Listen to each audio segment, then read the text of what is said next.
I mean discovery of proton.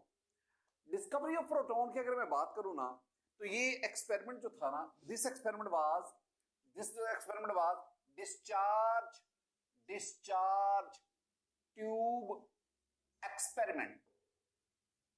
और ये experiment सबसे पहले 1886 में यूजीन गोल्डस्टीन ने परफॉर्म किया।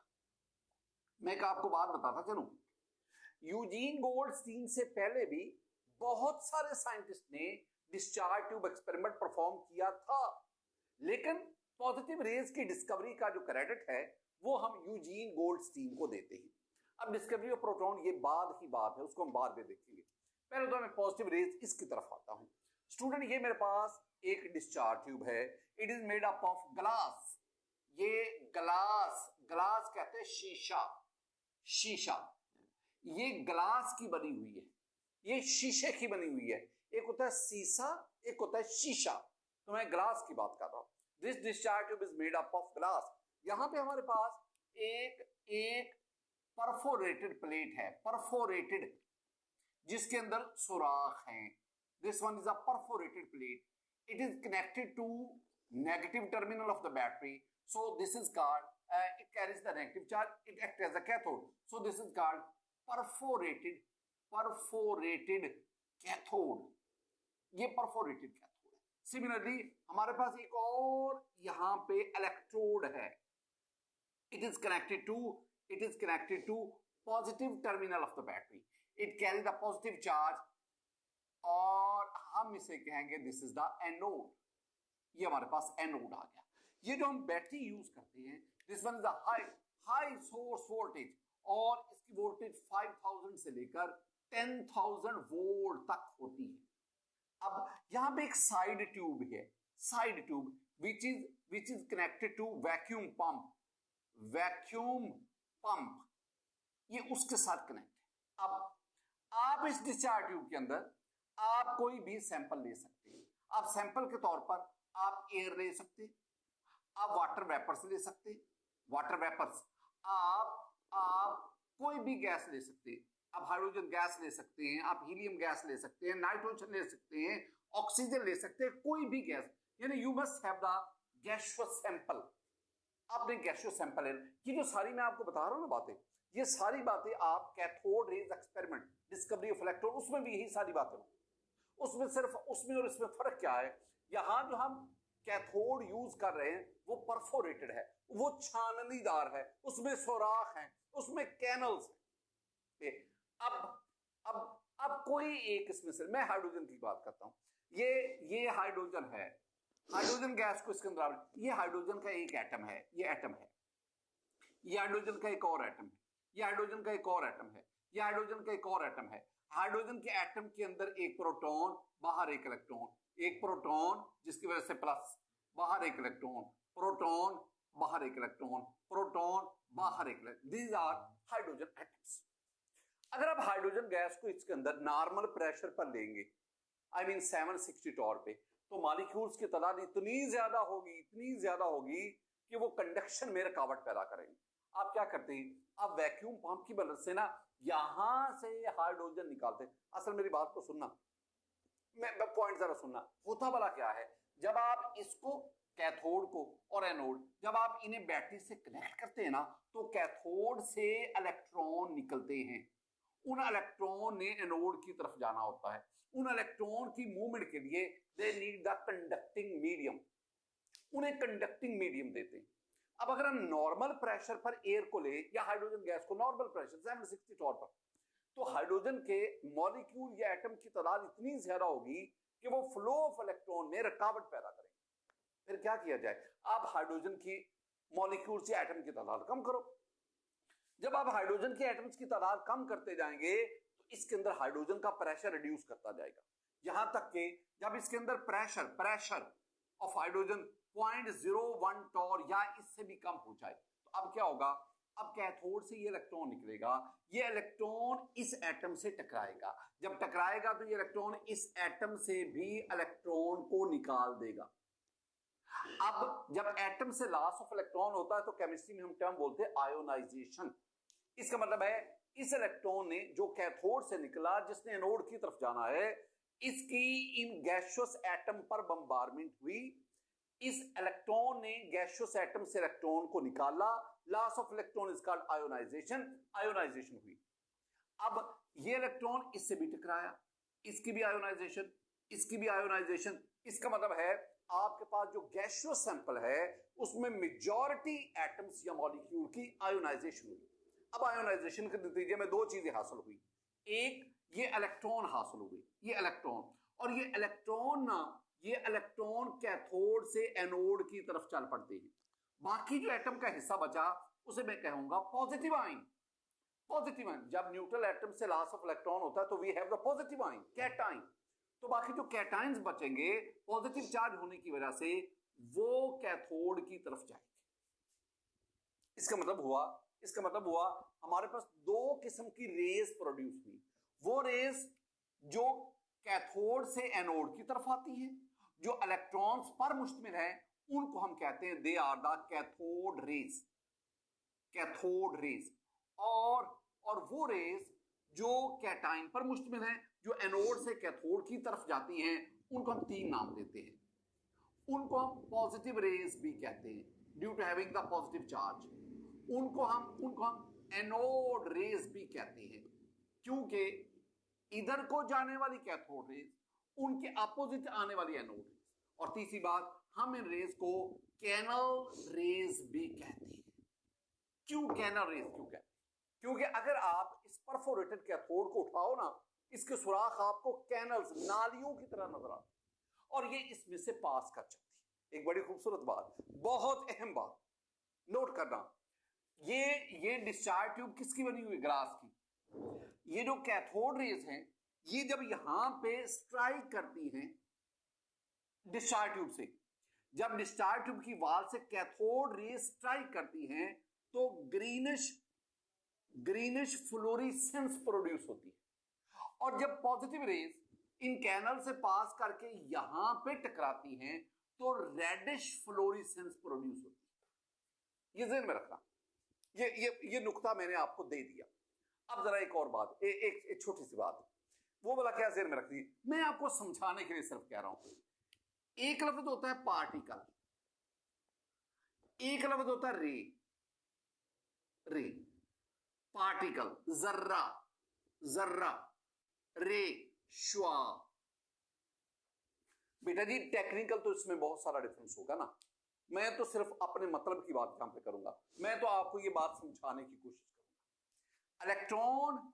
Electron is a particle, electron is a particle, electron is a particle. और जब ये इलेक्ट्रॉन्स इकट्ठे मूव करते हैं, दे कॉन्स्टिट्यूट अ रे, एंड दैट रे is called cathode ray. Cathode ray यानी अगर मैं कहूं कैथोड रेज किन पार्टिकल्स पर मुश्तमिल है, the answer will be electrons. तो इलेक्ट्रॉन्स ये कैथोड रेज कंस्टिट्यूट करते हैं। Cathode rays consist of electrons, the flow of electron is called cathode rays. अब दूसरी बात, दूसरी चीज क्या है? ये पॉजिटिव आयन, जिसे आपने कैटाइन कहा, ये एक कैटाइन है, ये एक पार्टिकल है। ये एक कैटाइन है, ये एक पार्टिकल है।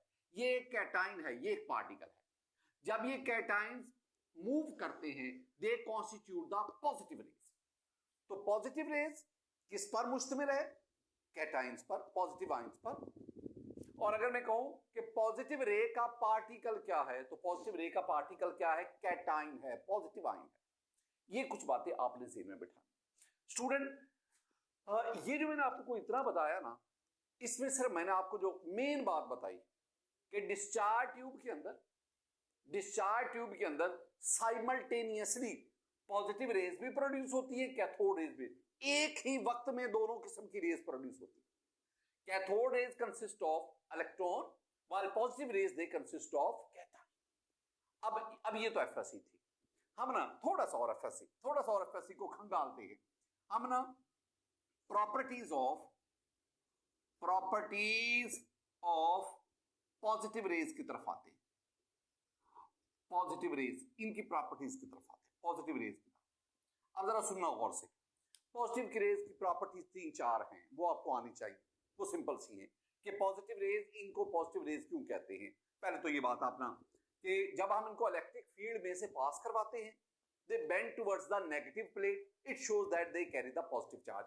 तो पॉजिटिव चार्ज की वजह से, पॉजिटिव चार्ज की वजह से हम इनको पॉजिटिव रेज कहते हैं। और ये मैंने ना इलेक्ट्रिक फील्ड डिफ्लेक्शन की बात कर दी, मैंने इलेक्ट्रिक फील्ड डिफ्लेक्शन की बात आपको बता दी। एक और बात, ये इसके अंदर प्रोड्यूस होती है जब कैथोड रेज भी प्रोड्यूस होती है, और ये कैथोड रेज के बिल्कुल अपोजिट डायरेक्शन में ट्रेवल करती है।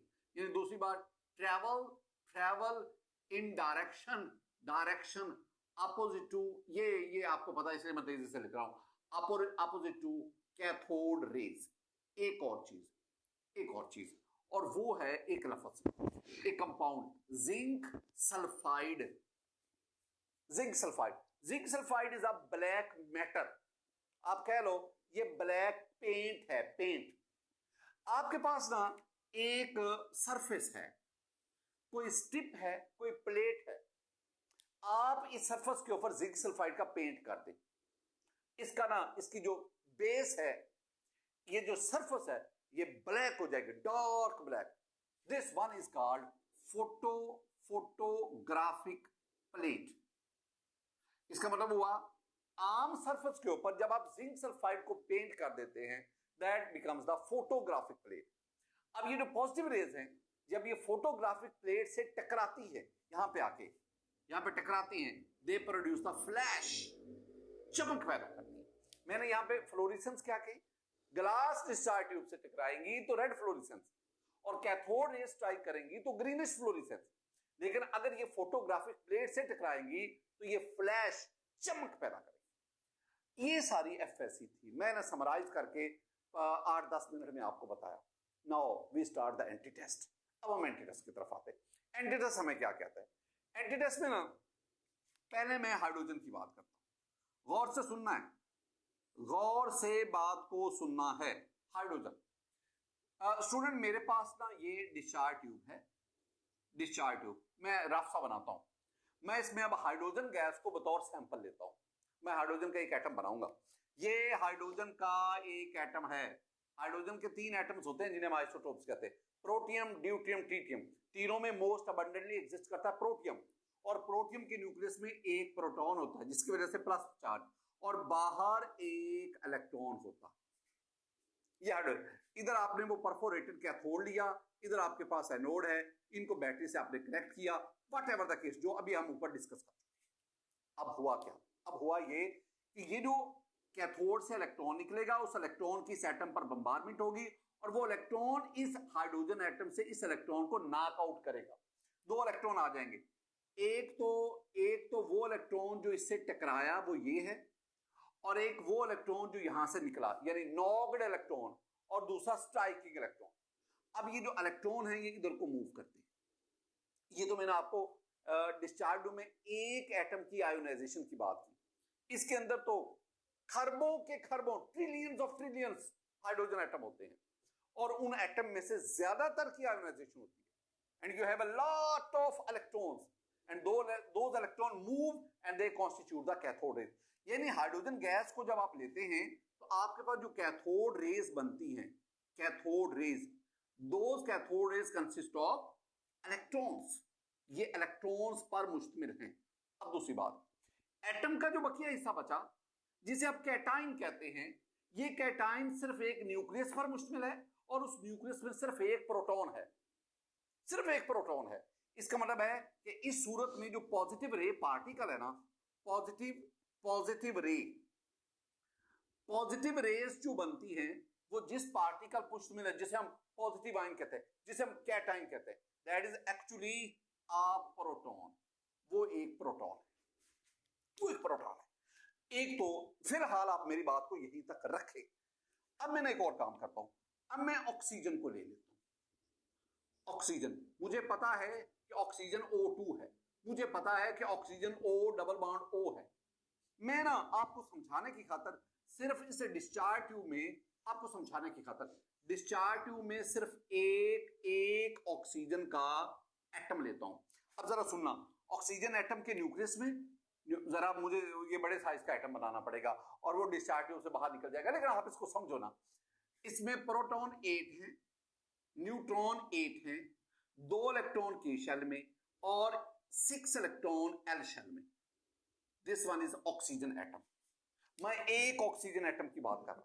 डिस्चार्ज ट्यूब में चाहे आप इतने प्रेशर पर भी ऑक्सीजन गैस लें, उसमें खरबों के खरबों एटम्स हैं, खरबों के खरबों एटम्स हैं। मैं तो एक समझाने के लिए। अब हुआ क्या, होता यह है कि कैथोड से इलेक्ट्रॉन आया, जैसे मैं ऊपर बात कर रहा था, उस इलेक्ट्रॉन की इस एटम पर बम्बारमेंट हुई और उस इलेक्ट्रॉन ने यहां से एक इलेक्ट्रॉन नॉकआउट कर दिया। ये पहले एटम था, ये एटम था। जब इसमें से एक इलेक्ट्रॉन निकल गया, now it becomes the cation. वो जो इलेक्ट्रॉन निकला, ये तो मैं एक एटम से इलेक्ट्रॉन की बात कर रहा हूं, बहुत सारे एटम से उनसे इलेक्ट्रॉन निकले और वो इलेक्ट्रॉन क्या बनाते हैं, कैथोड। यानी जब आप हाइड्रोजन गैस को यहां पर लेते हैं तो जो कैथोड रेज हैं, cathode rays, they consist of electrons. और दूसरी बात, जो पॉजिटिव रे है, पॉजिटिव रे, वो पॉजिटिव रे किस पर कंसिस्ट करती है, वो इस कैटाइन पर, इस कैटाइन पर, ये जो पॉजिटिव आयन पर, पॉजिटिव आयन कैटाइन पर, कैटाइन, कैटाइन पर। और ये जो कैटाइन है, इसकी कंपोजिशन क्या है, इस कैटाइन में प्रोटॉन 8 है, न्यूट्रॉन 8 है, जबकि इसमें इलेक्ट्रॉन 7 है। ये कैटाइन है जिस पर पॉजिटिव रेज कंसिस्ट करती है। अब ये जो दो बातें मैंने आपको समझाई है ना, अगर ये आपको बात समझ आ गई ना, तो मैं समझूंगा मेरी ये पूरी कोशिश जो है ये सूदमंद साबित होगी। अब जरा पहली बात, पहला पॉइंट जो मैं आपको समझाऊंगा ना, वो मैं आपको ये समझाऊंगा कि आप ना डिस्चार्ज ट्यूब में जो मर्जी गैस ले लें, आप हाइड्रोजन ले लें, आप ऑक्सीजन ले लें, any other gas, water vapours ले लें, एयर ले लें, एनी गैसियस सैंपल आप इस डिस्चार्ज ट्यूब में लें, तो cathode rays will always consist of electrons. तो एनी सैंपल, कैथोड रेज हमेशा हमेशा इलेक्ट्रॉन्स पर मुश्तमिल है, इलेक्ट्रॉन्स पर। हम कहते हैं ये जो बीटा पार्टिकल्स होते हैं ना, ये भी इलेक्ट्रॉन्स होते हैं। तो cathode rays, electrons, beta particles एक ही बात है। तो अब दूसरी बात आ गई, दूसरा पॉइंट, इसी के अंदर ही वो पॉइंट अकोमोडेट करो। अगर मैं हाइड्रोजन लेता हूं तो पॉजिटिव रे सिर्फ एक प्रोटॉन पर मुश्तमिल है। जब मैं ऑक्सीजन को यहां पर लेता हूं तो फिर जो पॉजिटिव रे है वो सिर्फ एक प्रोटॉन पर नहीं मुश्तमिल, वो एक कैटाइन पर मुश्तमिल है, जिसकी कंपोजिशन ये है। मतलब ये है कि अगर आप डिस्चार्ज ट्यूब में नेचर ऑफ गैस चेंज करते जाएंगे तो पॉजिटिव रे की नेचर भी चेंज हो जाती है। तो सेंटेंस क्या याद करना है, the nature of positive raise depends upon the residual gas. आपने कौन सी गैस इसमें यूज की है, डिफरेंट गैसेस, डिफरेंट किस्म की पॉजिटिव रेज आएंगी, लेकिन डिफरेंट गैसेस हमेशा एक ही किस्म की कैथोड रेज आएंगी। एक तो ये पॉइंट जो मैंने आपको बताया। एक और पॉइंट स्टूडेंट, ये एक लफ्ज होता है, ये अब मेरे ना दूसरे पॉइंट की तरफ आप आ जाओ। दूसरा पॉइंट जो मैंने आपको याद करवाना ना, वो है E/M रेशो। अब E क्या है, E है चार्ज, M क्या है, M है मैस। तो E/M charge to mess ratio. अब आप इस बात को जरा समझना, चार्ज टू मैस रेशो। अच्छा मुझे ये बताना, मैस नीचे है, अगर मैस कम होगा, अगर मैं उर्दू में लिखूंगा, अगर मैस कम होगा, इट्स ओके, अगर मैस कम होगा तो E/M रेशो ज्यादा होगी। ये नुक्ता मेरा आपने ज़हन में रखना है। अब इस नुक्ते को मैं अप्लाई करता हूं। अप्लाई कैसे करता हूं, आप ना सिर्फ हाइड्रोजन गैस पे अपनी बात को रखो, सिर्फ हाइड्रोजन गैस। हाइड्रोजन गैस को आप जब डिस्चार्ज ट्यूब में लेते हैं तो आपके पास जो कैथोड रेज और पॉजिटिव रेज बनती हैं, इन रेज की E/M वैल्यू को कंपेयर करो। इन रेज की E/M वैल्यू को कंपेयर करने का इनडायरेक्ट मैं आपसे कह रहा हूं कि आप इलेक्ट्रॉन और प्रोटॉन दोनों की E/M वैल्यू को कंपेयर करो। तो आप क्या करो, आप ये ले लो इलेक्ट्रॉन, ये इलेक्ट्रॉन आ गया, आप ये ले लो प्रोटॉन, ये प्रोटॉन आ गया। इलेक्ट्रॉन और प्रोटॉन, मैं इन दोनों की ई ओवर एम वैल्यू को कंपेयर कर रहा हूं। इनडायरेक्टली मैं हाइड्रोजन गैस की सूरत में कैथोड रेज पॉजिटिव रेज की ओवर एम वैल्यू को कंपेयर कर, ई ओवर एम वैल्यू को कंपेयर करने के लिए आप दोनों पे पहले चार्ज देखें। चार्ज जो इलेक्ट्रॉन पे चार्ज है ना उसकी वैल्यू है 1.6022 क्रॉस 10 पावर -19 कूलम। ये ज़हन में रखना, ये इलेक्ट्रॉन पे चार्ज है। जो प्रोटॉन पे चार्ज है वो भी इतना ही है। क्या मतलब? इलेक्ट्रॉन और प्रोटॉन पे जो चार्ज है उसका मैग्नीट्यूड सेम है, एक जितना ही है। हम सिंपली बोला क्या कहते हैं, हम कहते हैं इलेक्ट्रॉन पे जो चार्ज है वो हम माइनस ले लेते हैं और प्रोटॉन पे जो चार्ज है उसको हम प्लस ले लेते हैं। अब ये जो मैंने वैल्यू लिखी है ना, ये वैल्यू बार बार नहीं लिखी जाती। हम इस सारी वैल्यू को कहते हैं ये यूनिट चार्ज है, यूनिट। और हम इस सारी वैल्यू को +1 लिखते हैं। जब आपके पास लिखा होता है ना Na+1, तो इसका मतलब है कि सोडियम आयन के ऊपर जो चार्ज है वो इतना है। इतनी वैल्यू को हम क्या कहते हैं? Unit charge, unit. और अगर आप लिखा हो ना Mg2+, इसका मतलब क्या है? इसका मतलब है कि मैग्नीशियम एटम के ऊपर जो चार्ज है वो इसका डबल है। इसी तरह जब हम कहते हैं Cl negative, what does it mean? It means कि क्लोराइड आयन के ऊपर जो चार्ज है, जो नेगेटिव है, उसका मैग्नीट्यूड इतना है। और वो ये जो ना -1 या 1 ये तो इतना चार्ज जो है इसको यूनिट चार्ज कहते हैं। तो इसका मतलब हुआ कि इलेक्ट्रॉन और प्रोटॉन दोनों पर मैग्नीट्यूड ऑफ चार्ज सेम है। तो फिर चार्ज ई ये तो डिसाइड नहीं करेगा ये ओवर एम वैल्यू। फैसला किसके पास चलेगा? मैस के पास। अब अगर मैस कम है तो ई ओवर एम वैल्यू ज्यादा होगी। इन दोनों में से आप मैस देख लो किसका मैस कम है। स्टूडेंट, अगर आप दोनों के मैस को कंपेयर करो ना तो आपको पता है कि इलेक्ट्रॉन का मैस प्रोटॉन के मैस से 1836 टाइम्स कम है। इलेक्ट्रॉन हल्का है, प्रोटॉन हैवी है। कितना हैवी है? 18। मैं यूं कह सकता हूं कि proton is 1836 times heavier than electron. मैं यूं भी कह सकता हूं कि an electron is 1836 times lighter than proton. इसका मतलब क्या हुआ कि प्रोटॉन इलेक्ट्रॉन का मैस कम है। अगर इलेक्ट्रॉन का मैस कम है तो इलेक्ट्रॉन की ओवर एम वैल्यू ज्यादा होगी। तो हम बात को क्या मुख्तसर करेंगे कि अब आप हाइड्रोजन गैस को यहां पे लेंगे तो जो कैथोड रेज हैं इनकी over m value positive rays की निस्बत 1836 टाइम्स ज्यादा है। क्यों ज्यादा है? क्योंकि कैथोड रेज यानी इलेक्ट्रॉन का मैस कम है, लिहाजा उसकी ओवर एम वैल्यू ज्यादा हो। अब अगली बात पे, ये पहला मैंने आपको ये दूसरा पॉइंट बता दिया। अब तीसरे पॉइंट पे आना। ये एंटी टेस्ट है जो हम पढ़ रहे हैं। तीसरे पॉइंट पे आना। तीसरा पॉइंट ये है कि अब आपने ना ये पॉजिटिव रेज को कंपेयर करना है, ये पॉजिटिव रेज। अब हाइड्रोजन गैस को जब ने लिया तो पॉजिटिव रेज एक प्रोटॉन पर मुश्तमिल है। जब आपने ऑक्सीजन गैस को लिया तो पॉजिटिव रेज इस कैटाइन पर मुश्तमिल है। साफ ज़ाहिर है ये एक प्रोटॉन, यहां 8 प्रोटॉन 8 न्यूट्रॉन 7 इलेक्ट्रॉन है। इसका मतलब है इसका मैस इससे बहुत ज्यादा है। अच्छा, अब ये जो प्रोटॉन है इस पर चार्ज +1। अब जरा गौर से सुनना, कैथोड रे से जो प्रोटॉन यानी पॉजिटिव रे बनी वो एक प्रोटॉन है और ऑक्सीजन से जो पॉजिटिव रे बनी वो एक कैटाइन है जिसमें प्रोटॉन 8 हैं, न्यूट्रॉन 8 हैं, इलेक्ट्रॉन 7 हैं, चार्ज +1। अब आपने काम क्या करना है? आपने इस प्रोटॉन को और इस कैटाइन को दोनों की ई ओवर एन वैल्यू को आपने कंपेयर करना है। तो पहले मैं क्या देखूंगा? चार्ज। इस पे चार्ज +1, इस पे चार्ज +1, दोनों पे चार्ज का मैग्नीट्यूड सेम है। अब फैसला कौन करेगा? मैस। अब जिसका मैस कम होगा उसकी ओवर एम वैल्यू ज्यादा होगी। इसका मतलब है प्रोटॉन का मैस कम है और इस कैटाइन का मैस ज्यादा है, तो इसकी ओवर एम वैल्यू। मतलब क्या बना? हाइड्रोजन गैस की सूरत में जो पॉजिटिव रे बनती है उसकी ई ओवर एम वैल्यू बाकी से ज्यादा होती है। मैं एक आपको बात करता हूं।